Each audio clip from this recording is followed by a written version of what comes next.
الله. السلام عليكم ورحمه الله تعالى وبركاته. واش راكم؟ ان شاء الله تكونوا كامل بخير بصحه جيده.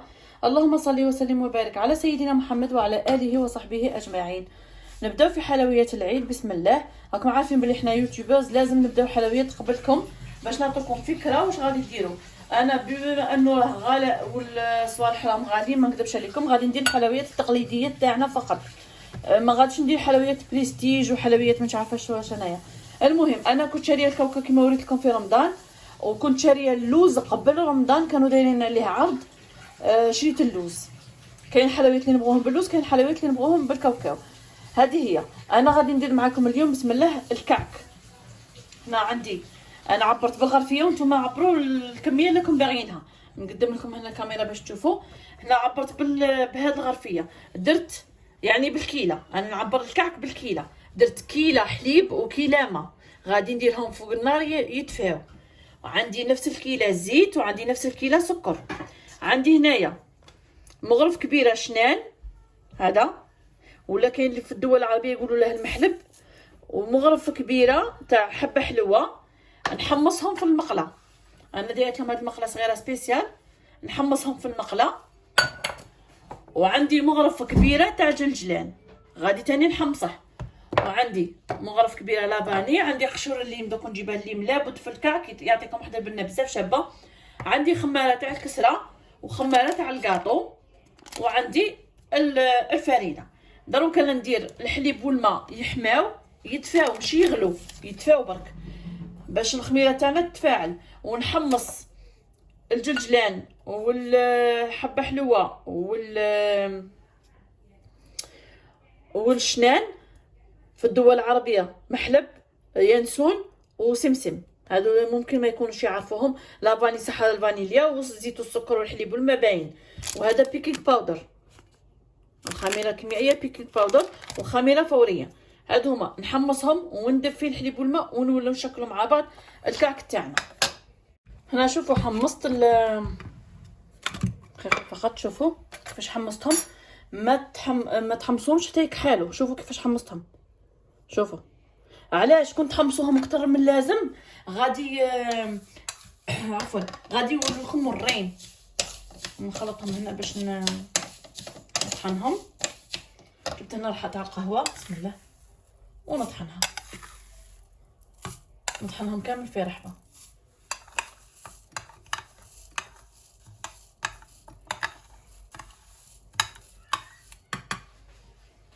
ما نطحنهم بسم الله.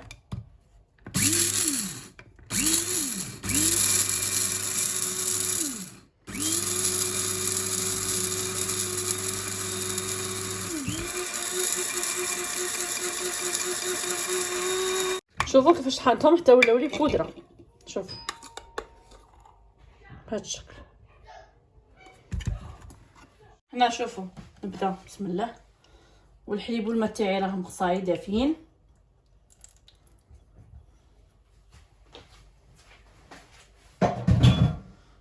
استغفر الله. بسم الله.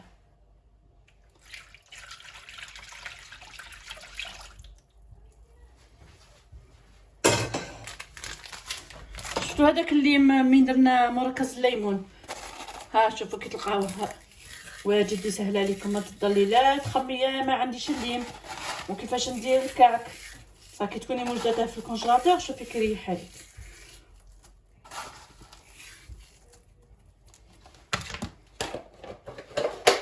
ندير كميه ونعاود نردها للكونجيلاتور، ما نخليهش برا. وندير هذاك الخليط اللي درناه، ندير مغرف كبيره منه. فاني ما تكثروش منه، خاطر تكثروا يمرر لكم الكعك. بالتحماص ما تحمصوش بزاف، ومن ديروه ما تكثروش لخاطر يمرر. ندير لافاني. الريحه يا جماعه ما شاء الله.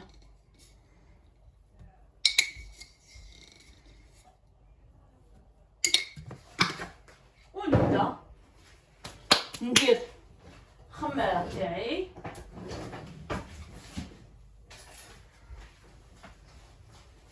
شوفوا كي يكون الحمار ديروا 2 مغارف و2 ساشيات تاع 15 غرام، ولا 3 ساشيات تاع 10. بصح كي يكون البرد لا ديروا 2.5 حتى 3. انا غادي ندير 2 مغارف و2 كيسان عفوا 2 ساشيات تاع خميره كيميائيه.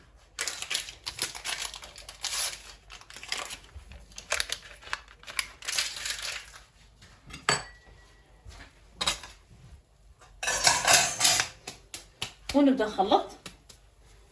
شايله هنا لازم نشمر على يدي. شوفوا الخميره كيفاش تفاعلت لخاطرش الحليب والماء راهم دافيين. نحل الساشيات تاعي تاع الفرينه. بسم الله. واحده الريحه الله الله الله الله ما شاء الله لا قوه الا بالله. شوف ونبدا نلم بالفرينه حتى نحصل على عجينه تتلصق في اليد. سمعوني مليح، عجينه تتلصق في اليد، ما ديروش عجينه يابسه خاطر الكاك يجيكم مقلب من الداخل. ريحه يا جماعه شنقول لكم ما شاء الله لا قوه الا بالله. انا هنايا لازم نشمر على يدي. دوك ما نطيقش نقول لكم انا لهاد الكميه تدي لكم 2 كيلو فرينه 3 كيلو فرينه. علاش؟ لخاطرش كل وحده وكيفاش غادي تعبر. اللي تعبر بالكاس ما غاديش تستهلك الفرينه اللي تعبر بالغرفيه. صاي فهمتوني؟ دوك انا عبرت بالليانه ولا بالغرفيه، غادي اوتوماتيكمون يعني غادي منطقيا غادي نستهلك فرينه بزاف. بصح اللي تعبر بالكاس ممكن تستهلك كيلو فرينه، كيلو 200. هذه هي. على داك انا غادي نقطع معكم الفيديو لخاطر لازم نشمر على يدي في هذه المرحله. ما يلاش نكون لابسه حاجه طويله في يدي. شوفوا باسكو غتوسخ لي كلش. المهم انايا نلمها بالفرينه تاعي. هنا اصلا غادي ندير بسم الله ديجا غادي ندير كيلو كامل خاطر راني عارفه بلي غادي دير لك اكثر من 2 كيلو. هذه هي. نبدا نلم فيها حتى نتحصل على عجينه تتلصق في اليد نوري لكم العجينه تاعي كيفاش كانت كيفاش تولي. وانا عجنت العجينه تاعي لميتها ما عجنتهاش لميتها. شوفوا كيفاش تتلصق. شوف انا درت لي بالضبط 2 كيلو وربع. شوفوا كيفاش تتلصق في اليد. هنا واش غادي ندير؟ غادي نخليها تريح مازال ما عجنتهاش. خليها تريح حتى تشرب لي الفرينه. هنا حرزوا تحشيها لكم. هذه الغلطه اللي دائما يقعوا فيها. شوفوا يعجنوا العجينه يدلكوها يعجنوها زعما يلموها كيسيبوها تلصق كما كيقول لك لا مازال خصها الفرينه نزيدها هيا وتحشيها لكم. علاش؟ خاطر من بعد تشرب الفرينه كتشرب ديك الفرينه تولي لكم حجره الكعك تاعكم يجيكم شهشيش. هذه هي. انا اش غادي ندير؟ انا لميتها غادي نغطيها بهذا الكيس. هاي انا نغطيها نخليها تشرب ديك الفرينه تاعها غير واحد 2 دقائق ولا 3 دقائق ونعاود نولي لها وندلكها. هذه هي. كي نبغي ندلكها نولي معاكم. المهم هذا هو السر اللي حرزوا تحشيها لكم. شوفوا ها شوفوا كيف بدات تشرب الفرينه تاعها. صاي نخليها تشرب فرينتها ونعاود نولي ندلكها. خلاص شوف بعد ما خليتها 2 دقائق. شوفوا نوري لكم كيفاش تجيكم العمليه سهله. شوفوا كيفاش شربت لي كامل هذيك الفرينه تاعها. نجيبها فوق سطح العمل. بسم الله. ها عجينتي مازال تلصق بصح شربت كامل الفرينه تاعها. نقلع كامل نديرها في البسعه. شوفوا هنا كامل ها طويت كامل القصعه تاعي ونجيبها هنايا فوق طاوله العمل سطح العمل. بسم الله ونبدا. شوفوا كي تشربت لي غايه. هذا تتلصق بصح طريه. ماشي ندلكها حتى شوف ها غير بهذه الطريقه. ها حاجه سهله.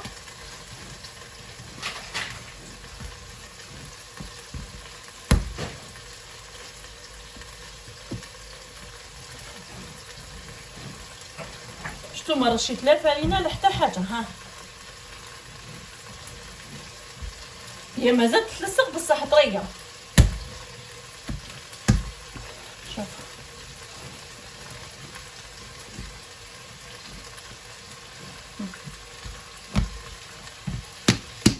كيفاش العجينه تاعي راهي مرساء وشابه. ندير هذاك الكيس تاعي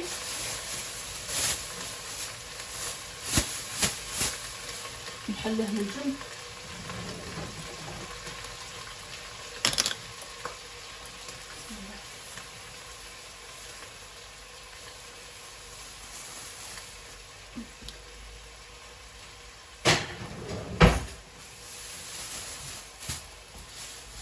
ديرها في اي كيس. بسم الله.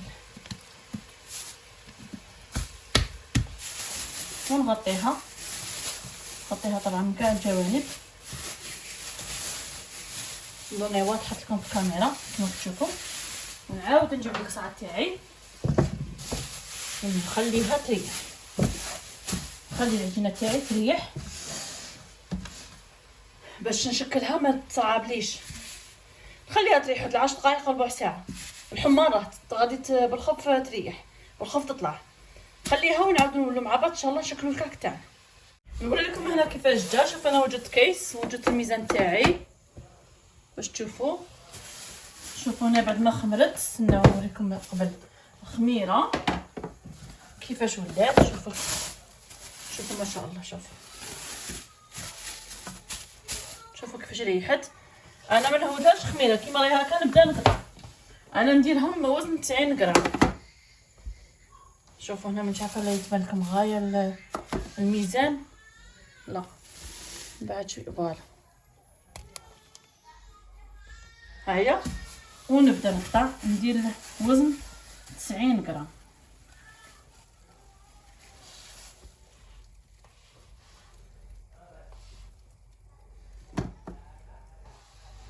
باش يجوني كامل حبات كيف ويجي شباب ما يجيش كبير. هاي 90 غرام. شوفي ونشكلها حربوش. نوزن معاكم حبه واحده اخرى باش نوريكم كيفاش انا نبيزهم كامل، نديرهم كاع كريات. سمحوا لي الحس. وندير هنا غير 90 غرام. ها هي لا شوف. ونبدا نشكل فيها. انا نوجدها هكا. شوف انا نوجدها كيما هكا كريات كامله، نوجدهم كامل هكا ونغطيهم بكيس. ونبدا غير نحل ونطبع. شوفوا كيفاش ندير. نحل هذاك الحربوش تاعي. بسم الله. ما ديروش رقيق بزاف. ما تنساوش بلي غادي نزيدو نخلوها يخمر. صاي بعد لكم هكا. شوف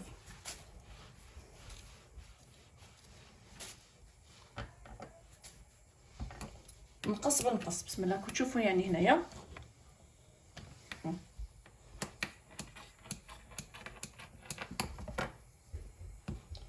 ونقفل غير بصبعي. وهي الشكل تاع الحبه تاع الكعك تاعي كيفاش تجي. صاي نعاود معكم ديك الحبه اللي درتها هنايا.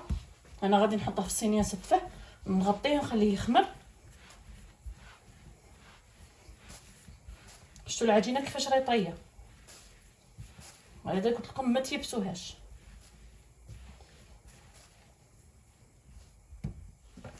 شوفوا نشكل حربوش ونبدا نحل فيه بالمقص ولا بالخدمه كيما تبغوا. وندور ونقفلها بصبعي. حبات يجوا صغيرين ما يجوش كبار بزاف هكا. انا مابغيتش الكعك كبير. شوفوا كيفاش حبات تاعي تجي شابه. نكمل انا كامل الكميه تاعي بهذا الشكل. نستفهم في الصينيه ونخليهم يخمروا. نغطيهم ونخليهم يخمروا ونولوا مع بعض ندهنوهم وندخلوهم للفرن. شوفوا هنا ما شاء الله اللهم بارك كملت كامل الكميه تاعي. شحال دارت لي 47 حبه. يعني شوفوا ما شاء الله كميه تطلع لكم لاباس. يعني للعيد ممكن دوبلو كونتيتي بصح المهم 47 حبه فيها بركه. هنا درت وجدت نوريكم. وجدت هنا شي حبات بيض. درت معاهم مغرفه صغيره تاع لافاني في طور الريحه. وهنا وجدت السمسم الابيض العادي. هنا واش غادي ندير؟ غادي ندهن انا ندهنها بالبيض على حسب الطلب تاع الزبونات بصح. ميم حنا للدار نبغيهم كيما هكا باش يجيني محمر وشباب. اللي عندها حساسيه من البيض كيما شفتوني انا في الكعك. تعرفوا بلي الكعك الجزائري كل بلد في الجزائر كل ولايه في الجزائر عندها طريقه خاصه بها للكعك. راك تشوفوا كي راه خامر ما شاء الله. كل وحده عندها طريقتها في الكعك. انا هذه طريقتي اللي معتمده وما نبدلهاش. كاين اللي يديروا في الكعك يديروا له البيض. كل واحد وكيفاش. هذه مليحه تاني الطريقه تاعي او الوصفه تاعي مليحه للناس اللي عندهم حساسيه مثلا من البيض.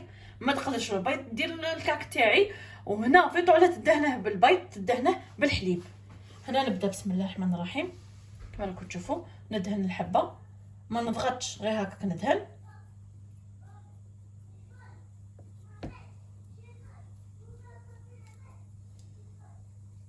ونرشه بالسمسم. ما حبيتوش سمسم خلوه كيما هكا غير بالبيض وصاي.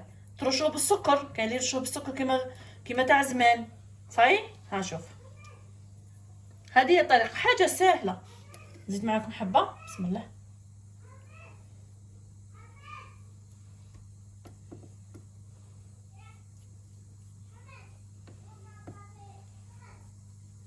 شوفوا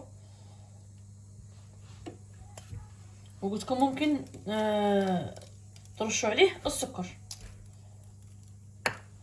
يطيب على درجه حراره 180. نشعلوا عليه الفوق والتحت. شوفوا ما شاء الله. شوفوا كيفاش يجي وكيفاش راه خامر الله يبارك. نكمل دروك انا كامل الكميه هذه ندهنها. يطيب على درجه حراره 180. نشعل عليه الفوق والتحت. واللي ما عندهاش الفرن كيما تاعي فيه لا شالور تورنونت يعني المروحه الداخل ما عندها شيء واش دير طيبه من تحت. كي تشوفه بدا يدي اللون هذاك الصفوريه الشابه ماشي يتحمر خاطرش كي تشعلوه من الفوق يزيد اوتوماتيك من الكوشه تكون حاميه يتحمر من تحت. غير تشوفوه بدا يصفر اشعلوا عليه من الفوق وخلوه ينتفخ ويطيب ويتحمر لكم. نكمل انا الكميه تاعي ونشوفوها مع بعض ان شاء الله واجده في صحن التقديم. فوالا الكعك تاعنا شوفوا ما شاء الله كيفاش جا الله يبارك. شوفوا قلت لكم قطع لي 47 حبه ما شاء الله 47 حبه. شوفوا كيفاش جا محمر. ها يلا طري بسم الله. شوف كيفاش جا من الداخل وريحه الليم راه يتسكر فيه. اللهم اني صائم. هذا هو الكعك تاعي تاع نهار اليوم. نتمنى ان شاء الله تجربوا الوصفه للعيد وتخلوا لي رايكم في التعليقات. ما بقى لي غير نقول لكم السلام عليكم ورحمه الله تعالى وبركاته. صحه فطوركم الى فيديو اخر.